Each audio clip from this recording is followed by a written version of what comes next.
बात करते रहते हैं अनेक प्रकार के मंत्रों और स्तोत्रों की, जिनके जप से घर में सुख और शांति तो आती ही है, साथ ही साथ कई प्रकार की समस्याओं से छुटकारा भी मिलता है। और इस स्तोत्र का जप करने मात्र से या सुनने मात्र से मनुष्य के ऊपर अगर पितृ दोष है, ग्रहों के दोष है, पैसों की समस्या है या भारी से भारी कर्ज है, तो मनुष्य सभी प्रकार की समस्याओं से मुक्त हो जाता है। श्रीमद् भगवत गीता के दूसरे, तीसरे और चौथे अध्याय में गजेंद्र स्तोत्र का वर्णन किया गया है। बिल्कुल छोटा सा पाठ है जिसमें 33 श्लोक हैं और इसमें हाथी और मगरमच्छ के युद्ध का वर्णन किया गया है, जिसमें गजेंद्र ने ग्रह के मुख से छूटने के लिए श्री हरि विष्णु भगवान की बड़ी ही मार्मिक स्तुति की थी और प्रभु श्री हरि विष्णु जी ने गजेंद्र की पुकार सुनकर उसे ग्रह से मुक्त कराया था। इस स्तोत्र को सुनते सुनते अगर आपकी भी आंखों से प्रेम और करुणा के आंसू छलकने लगे तो इसे रोके नहीं, बहने दें। ये समस्त पापों को नाश करने वाला स्तोत्र है। अति प्राचीन काल की बात है। द्रविड़ देश में एक पांड्य वंशी राजा राज्य करते थे। उनका नाम था इंद्रद्युम्न। वे भगवान की आराधना में ही अपना अधिक समय व्यतीत करते थे। यद्यपि उनके राज्य में सर्वत्र सुख और शांति थी, प्रजा प्रत्येक रीति से संतुष्ट थी, तथापि राजा इंद्रद्युम्न अपना समय राज्य कार्य में कम ही दे पाते थे। वे कहते थे कि भगवान विष्णु ही मेरे राज्य की व्यवस्था करते हैं, अतः वे अपने इष्ट के परम प्रभु की उपासना में ही दत्त चित्त रहते थे। राजा इंद्रद्युम्न के मन में आराधना की लालसा उत्तरोत्तर बढ़ती ही गई और इस कारण वे राज्य को त्याग कर मलय पर्वत पर रहने लगे। उनका वेश तपस्वियों जैसा हो गया, सिर के बाल बढ़कर जटा के रूप में हो गए, निरंतर परम ब्रह्म परमात्मा की आराधना में तल्लीन रहने लगे। उनके मन और प्राण भी श्री हरि के चरण कमलों में मधुकर बने रहते थे। इसके अतिरिक्त उन्हें जगत की कोई वस्तु नहीं सुहाती। राज्य हो, कोष हो, प्रजा हो, पत्नी हो, किसी भी प्राणी या पदार्थ की स्मृति ही नहीं होती थी। एक बार की बात है, राजा इंद्रद्युम्न प्रतिदिन की भांति स्नान आदि से निवृत्त होकर सर्वसमर्थ प्रभु की उपासना में तल्लीन थे। उन्हें बाह्य जगत का तनिक भी ध्यान नहीं था और संयोगवश उसी समय महर्षि अगस्त्य अपने समस्त शिष्यों के साथ वहां पहुंच गए। लेकिन न पाद, न अर्घ्य और न स्वागत। मौनव्रती राजा इंद्रद्युम्न परम प्रभु के ध्यान में निमग्न थे। इससे महर्षि अगस्त्य कुपित हो गए। उन्होंने इंद्रद्युम्न को शाप दे दिया। इस राजा ने गुरुजनों से शिक्षा नहीं ग्रहण की है और अभिमानवश परोपकार से निवृत्त होकर मनमानी कर रहा है और ऋषियों का अपमान करने वाला यह राजा हाथी के समान जड़ बुद्धि है, इसलिए इसे घोर अज्ञानमयी हाथी की योनि प्राप्त हो। महर्षि अगस्त्य भगवत भक्त इंद्रद्युम्न को यह शाप देकर चले गए। राजा इंद्रद्युम्न ने इसे श्री भगवान का मंगलमय विधान समझकर प्रभु के चरणों में सिर रख दिया। क्षीराब्दी में 10 सहस्र योजन लंबा, चौड़ा और ऊंचा त्रिकुट नाम का पर्वत था। ये पर्वत अत्यंत ही सुंदर एवं श्रेष्ठ था और उस पर्वत राज त्रिकुट की तराई में ऋतुमान नामक भगवान वरुण का क्रीड़ा कानन था। उसके चारों ओर दिव्य वृक्ष सुशोभित थे। वे वृक्ष सदा पुष्पों और फूलों से लदे रहते थे और उसी क्रीड़ा कानन ऋतुमान के समीप पर्वत श्रेष्ठ त्रिकुट के गहन वन में हथनियों के साथ अत्यंत शक्तिशाली और अमित पराक्रमी गजेंद्र रहता था। एक बार की बात है, गजेंद्र अपने साथियों सहित तृषाधिक्य यानी कि प्यास की तीव्रता से व्याकुल हो गया। वह कमल की गंध से सुगंधित वायु को सूंघकर एक चित्त आकर्षक विशाल सरोवर के तट पर जा पहुंचा और गजेंद्र ने उस सरोवर के निर्मल, शीतल और मीठे जल में प्रवेश किया। पहले तो उसने जल पीकर अपनी तृष्णा बुझाई, फिर उस जल में स्नान करके अपना श्रम दूर किया। तत्पश्चात उसने जल क्रीड़ा आरंभ कर दी। वह अपनी सूंड में जल भरकर उसकी फुहारों से अपनी हथनियों को स्नान कराने लगा। तभी अचानक गजेंद्र ने सूंड उठाकर चीत्कार की। पता नहीं किधर से एक मगरमच्छ ने आकर उसका पैर पकड़ लिया और गजेंद्र ने अपना पैर छुड़ाने के लिए पूरी शक्ति लगाई, परंतु उसका वश नहीं चला, पैर नहीं छूटा। अपने स्वामी गजेंद्र को ग्राह्यग्रस्त देखकर हथनियां, कलब और अन्य गज अत्यंत व्याकुल हो गए। वे सूंड उठाकर चिंघाड़ने लगे। गजेंद्र को बचाने के लिए सरोवर के भीतर बाहर दौड़ने लगे। उन्होंने पूरी चेष्टा की लेकिन सफल नहीं हुए। वस्तुतः महर्षि अगस्त्य के शाप से राजा इंद्रद्युम्न ही गजेंद्र हो गए थे और गंधर्व श्रेष्ठ हुहु महर्षि देवल के शाप से ग्राह हो गए थे। वे भी अत्यंत ही पराक्रमी थे। दोनों में संघर्ष चलता रहा। गजेंद्र स्वयं को बाहर खींचता और घाय गजेंद्र को भीतर खींचता। सरोवर का निर्मल जल गंदला हो गया था। कमल दल थे वो छत विच्छत हो गए। जल जंतु व्याकुल हो उठे और गजेंद्र और ग्रह का संघर्ष 1 सहस्त्र वर्ष तक चलता रहा। दोनों जीवित रहे और यह दृश्य देखकर देवतागण चकित हो गए। अंततः गजेंद्र का शरीर शिथिल हो गया। उसके शरीर में शक्ति और मन में उत्साह नहीं रहा, परंतु जलचर होने के कारण ग्रह की शक्ति में कोई कमी नहीं आई। उसकी शक्ति बढ़ती चली गई और वह नवीन उत्साह के साथ और अधिक शक्ति लगाकर गजेंद्र को खींचने लगा। असमर्थ गजेंद्र के प्राण अब संकट में पड़ गए। उसकी शक्ति और पराक्रम का अहंकार चूर चूर हो गया, पूर्णतया निराश हो गया। और किंतु पूर्व जन्म की निरंतर भगवत आराधना के फलस्वरूप उसे भगवत स्मृति हो आई।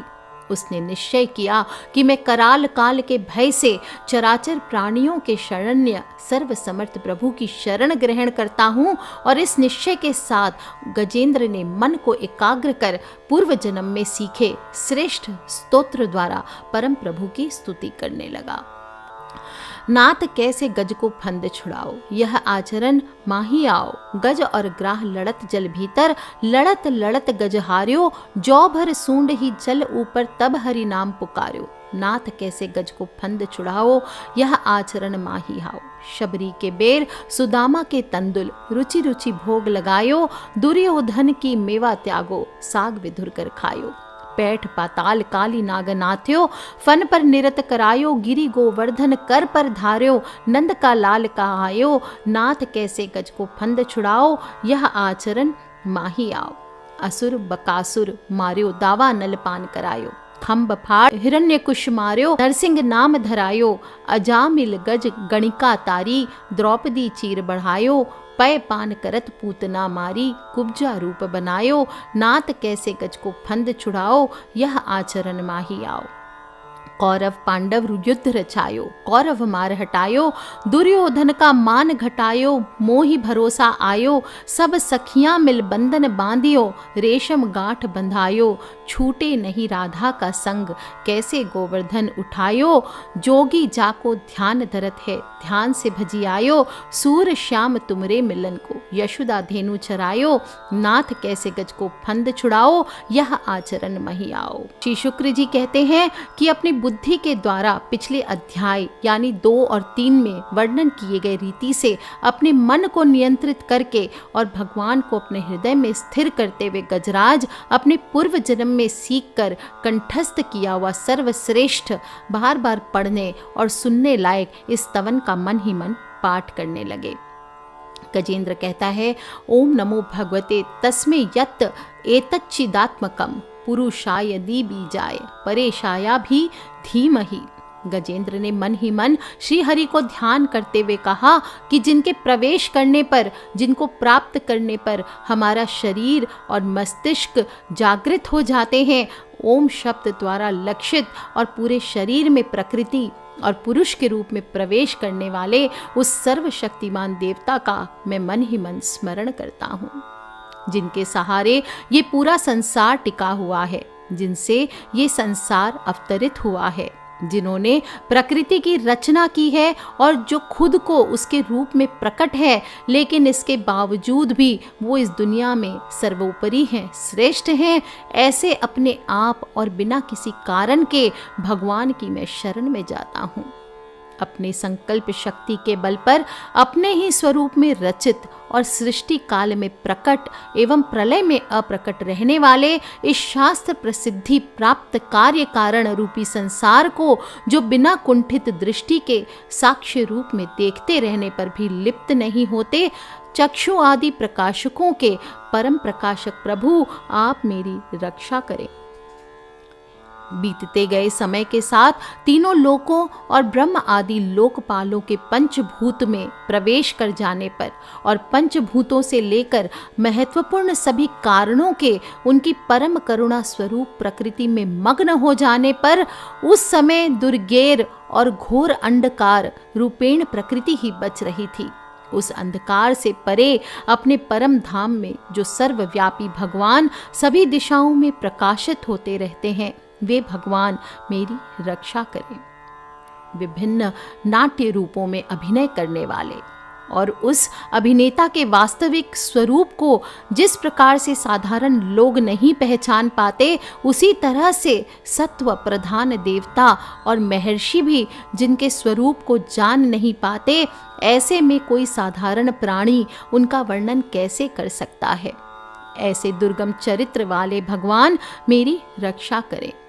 अनेक शक्ति से मुक्त सभी प्राणियों को आत्मबुद्धि प्रदान करने वाले, सबके बिना कारण हित और अतिशय साधु स्वभाव ऋषि मुनि जन, जिनके परम स्वरूप को देखने की इच्छा के साथ वन में रहकर अखंड ब्रह्मचर्य तमाम अलौकिक व्रतों को नियमों के अनुसार पालन करते हैं, ऐसे प्रभु ही मेरी गति हैं।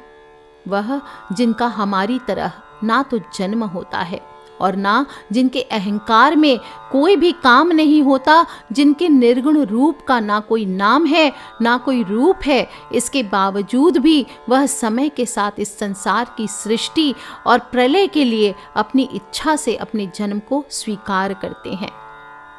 तस्मै नमः परेशाय ब्राह्मणे अनंत शक्तये अरूपायो रूपाय नमः आश्चर्य कर्मणे। उस अनंत शक्ति वाले परम ब्रह्मा परमेश्वर को मेरा नमस्कार है। प्राकृत आकार रहित और अनेक रूपों वाले अद्भुत भगवान को मेरा बारंबार नमस्कार है। स्वयं प्रकाशित सभी साक्ष्य परमेश्वर को मेरा शत शत नमन है। वैसे देव जो नम वाणी और चित्त वृत्तियों से परे हैं, उन्हें मेरा बारंबार नमस्कार है। विवेक से परिपूर्ण पुरुष के द्वारा सभी सत्व गुणों से परिपूर्ण निवृत्ति धर्म के आचरण से मिलने वाले योग्य मोक्ष सुख की अनुभूति रूपी भगवान को मेरा नमस्कार है। सभी गुणों के स्वीकार शांत रजोगुण को स्वीकार करके अत्यंत और तमोगुण को अपनाकर मूढ़ से जाने जाने वाले बिना भेद के और हमेशा सद्भाव से ज्ञान धनी प्रभु को मेरा नमस्कार है। शरीर के इंद्रिय के समुदाय रूप सभी पिंडों के ज्ञाता सबों के स्वामी और साक्षी स्वरूप देव आपको मेरा नमस्कार है। सबों के अंतर्यामी प्रकृति के परम कारण लेकिन स्वयं बिना कारण भगवान को मेरा शत शत नमस्कार है। और सभी इंद्रियों और सभी विषयों के जानकार सभी प्रतीतियों के कारण रूप संपूर्ण जड़ प्रपंच और सबकी मूलभूता अविद्या के द्वारा सूचित होने वाले सभी विषयों में अविद्या रूप से भासने वाले भगवान आपको मेरा नमस्कार है। गज रोता जा रहा है, प्रार्थना करता जा रहा है, हे प्रभु सबके कारण लेकिन स्वयं बिना कारण होने पर भी बिना किसी परिणाम के होने की वजह से अन्य कारणों से भी विलक्षण कारण आपको मेरा बारंबार नमस्कार है। सभी वेदों और शास्त्रों के परम तात्पर्य मोक्ष रूपी और श्रेष्ठ पुरुषों की परम गति वाले देवता आपको मेरा नमस्कार है। और वह जो त्रिगुण रूपों में छिपी हुई ज्ञान रूपी अग्नि है, वैसे गुणों में हलचल होने पर जिनके मन मस्तिष्क में संसार को रचने की वृत्ति उत्पन्न हो जाती है और जो आत्मा तत्व की भावना के द्वारा विधि निषेध रूप शास्त्र से भी ऊपर उठे हों, जो महाज्ञानी महात्माओं में स्वयं प्रकाशित हो रहे हों, ऐसे भगवान को मेरा नमस्कार है। मेरे जैसे शरणागत पशु के समान जीवों की अविद्या रूप फांसी को पूर्ण रूप से काट देने वाले परम दयालु और दया दिखाने में कभी भी आलस्य नहीं करने वाले ऐसे प्रभु को मेरा नमस्कार है। और अपने अंश से सभी जीवों के मन में अंतर्यामी रूप में प्रकट होने वाले सर्वनियंता अनंत परमात्मा आपको मेरा नमस्कार है। जो शरीर, पुत्र, मित्र, घर और संपत्ति सहित कुटुंबियों में अशक्त लोगों के द्वारा कठिनाई से मिलते हों और मुक्त पुरुषों के द्वारा अपने हृदय में निरंतर चिंतित ज्ञान स्वरूप सर्वसमर्थ परमेश्वर हैं, उनको मेरा नमस्कार है। वह जिनके धर्म, अभिलाषित भोग, धन और मोक्ष की कामना से मनन करके लोग अपनी मनचाही इच्छा को पूर्ण कर लेते हैं और जिन्हें विभिन्न प्रकार के आयाचित भोग और अविनाशी पार्षद शरीर देते हैं, वैसे अत्यंत दयालु प्रभु मुझे इस प्रकार की विपदा से हमेशा के लिए बाहर निकाल। गजेंद्र रोता जा रहा है, विनती करता जा रहा है। वह जिनके एक से अधिक भक्त हैं, जो मुख्य रूप से एकमात्र उसी भगवान के शरण में है, जो धर्म, अर्थ आदि किसी भी पदार्थ की अभिलाषा नहीं रखते हैं, जो केवल उन्हीं के परम मंगलमय एवं अत्यंत विलक्षण चरित्र का गुणगान करते हुए उनके आनंदमय समुद्र में गोते लगाते रहते हैं, उन अविनाशी, सर्वव्यापी, सर्वमान्य ब्रह्म आदि के भी नियामक, अभक्तों के लिए भी हमेशा प्रकट होने वाले, भक्ति योग द्वारा प्राप्त, अत्यंत निकट होने पर भी माया के कारण अत्यंत दूर महसूस होने वाले और इंद्रियों के द्वारा अगम्य और अत्यंत दुर्विज्ञेय, अंतरहित लेकिन सभी के आदि कारक और सभी तरफ से परिपूर्ण उस भगवान की मैं स्तुति करता हूँ। यस्य ब्रह्मादयो देवा वेदा लोकाश्चरा, वो जो ब्रह्मा सहित सभी देवता, चारों वेद, समस्त चर और अचर जीव के नाम और आकृति भेद से हैं, जिनके अत्यंत क्षुद्र अंशों से रचित हैं और जिस तरह से जलती हुई अग्नि की लपटें और सूरज की किरणें हर बार बाहर निकलती हैं और फिर अपने ही कारण में लीन हो जाती हैं, उसी प्रकार बुद्धि, मस्तिष्क, इंद्रियां और नाना योनियों के शरीर, जिन सभी गुणों से प्राप्त शरीर, जो स्वयं प्रकाश परमात्मा से अवतरित होकर भी उन्हीं में लीन हो जाते हैं, वह भगवान जो ना तो देवता हैं, ना असुर हैं, ना मनुष्य हैं और ना ही मनुष्य से नीचे किसी अन्य योनि के प्राणी हैं, ना तो वो स्त्री हैं, ना पुरुष हैं, ना नपुंसक और ना ही कोई ऐसे जीव जिनका इन तीनों ही श्रेणी में समावेश है। वो ना तो गुण है, ना कर्म है, ना ही कार्य है, ना ही कारण, और इन सभी योनियों का निषेध होने पर भी जो बचता है वही उनका असली स्वरूप है। ऐसे प्रभु मेरा उत्थान करने के लिए प्रकट हो। मुझसे अब इस मगरमच्छ के अत्याचार सहन नहीं होते। अब मैं इस मगरमच्छ के चंगुल से आज़ाद होने के बाद जीवित नहीं रहना चाहता। इसकी वजह ये है कि मैं सभी तरफ से अज्ञानता से ढके इस हाथी के शरीर का क्या करूं। मैं आत्मा के प्रकाश से ढक देने वाली अज्ञानता से युक्त इस हाथी के शरीर से मुक्त होना चाहता हूं, जिसका काल क्रम से अपने नाश नहीं होता, बल्कि ईश्वर की दया और ज्ञान से उदय हो पाता है। इस प्रकार से मोक्ष के लिए लालायित संसार के रचयिता स्वयं संसार के रूप में प्रकट, लेकिन संसार से परे, संसार में एक खिलौने की भांति खेलने वाले, संसार में आत्म रूप से व्याप्त, अजन्मा, सर्वव्यापी एवं प्राप्य वस्तुओं में सर्वश्रेष्ठ श्री हरि का केवल स्मरण करता हूँ, उनकी शरण में जाता हूँ। वह जिन्होंने भगवत शक्ति रूपी योग के द्वारा कर्मों को जला डाला है, जिन्हें समस्त योगी ऋषि अपने योग के द्वारा अपनी शुद्ध हृदय में प्रकट देखते हैं, उन योगेश्वर भगवान को मेरा नमस्कार है। वह जिनके तिगुणे शक्तियों का राग, रूप, वेग और असह्य है, जो सभी इंद्रियों के विषय रूप में मौजूद हैं, वह जिनकी इंद्रियां समस्त विषयों में ही बसी रहती है, ऐसे लोगों जिनको मार्ग मिलना भी संभव नहीं है, वैसे शरणागत एवं अपार शक्तिशाली वाले भगवान, आपको मेरा बारंबार नमस्कार है। वह जिनकी अविद्या नाम के शक्ति के कार्य रूप से ढके हुए हैं, वह जिनके रूप को जीव समझ नहीं पाते, ऐसे अपार महिमा वाले भगवान की मैं शरण लेता हूँ। श्री सुखदेव जी कहते हैं, वह जिसने पूर्व प्रकार से भगवान के भेद रहित सभी निराकार रूप का वर्णन किया था, उस गजराज के करीब जब ब्रह्मा जी के साथ अन्य कोई देवता नहीं आए, जो अपने विभिन्न प्रकार के विशेष विग्रहों को ही अपना रूप मानते हैं, ऐसे में साक्षात विष्णु जी, जो सभी के आत्मा होने के कारण सभी देवताओं के रूप है, तब वहाँ प्रकट हुए। गजेंद्र ने भगवान की बड़ी सुंदर स्तुति की थी, इसलिए भिन्न भिन्न नाम और रूप को अपना स्वरूप मानने वाले ब्रह्मा आदि देवता उसकी रक्षा करने के लिए नहीं आए। और उस समय भगवान विष्णु भोजन कर रहे थे, लक्ष्मी माता उनके साथ थी। और जैसे ही भगवान ने सुना कि आज भक्त गजेंद्र मेरी स्तुति गा रहा है, मेरा भक्त आज कष्ट में है, तो भगवान ने एक क्षण नहीं लगाया और भगवान ने तुरंत भोजन छोड़ दिया और उठ खड़े हुए। हाथ पकड़ कमला कहे, कहाँ जाते यदुराज। हाँ, तो लक्ष्मी ने सुनी और थी सुनी गजराज। तो लक्ष्मी जी ने प्रभु का हाथ पकड़ के पूछा, प्रभु छोड़कर भोजन कहाँ जा रहे हो। तब भगवान कहते हैं कि तूने हाथी की आवाज़ नहीं सुनी, लेकिन लक्ष्मी जी ने हाथी की सिर्फ हाँ ही सुनी थी।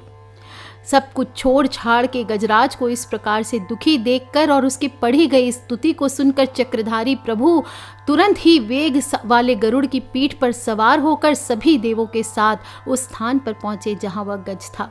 सरोवर के अंदर महाबलशाली मगरमच्छ द्वारा जकड़े और दुखी उस हाथी ने आसमान में गरुड़ की पीठ पर बैठे और हाथों में चक्र लिए भगवान विष्णु को आते हुए जब देखा, तो अपनी सूंड में पहले से ही उनकी पूजा के लिए रखे हुए कमल के फूल को श्री हरि पर बरसाते हुए कहने लगा, सर्वपूज्य भगवान श्री हरि नारायण जगत गुरु, आपको मेरा प्रणाम है। भगवान सर्वपूज्य श्री हरि, आपको मेरा नमस्कार है। और लाचार हाथी की ये अवस्था देखकर श्री हरि विष्णु तुरंत गरुड़ से नीचे उतरकर सरोवर में आए और बेहद दुखी होकर ग्राह सहित उस गज को तुरंत ही सरोवर से बाहर निकाला।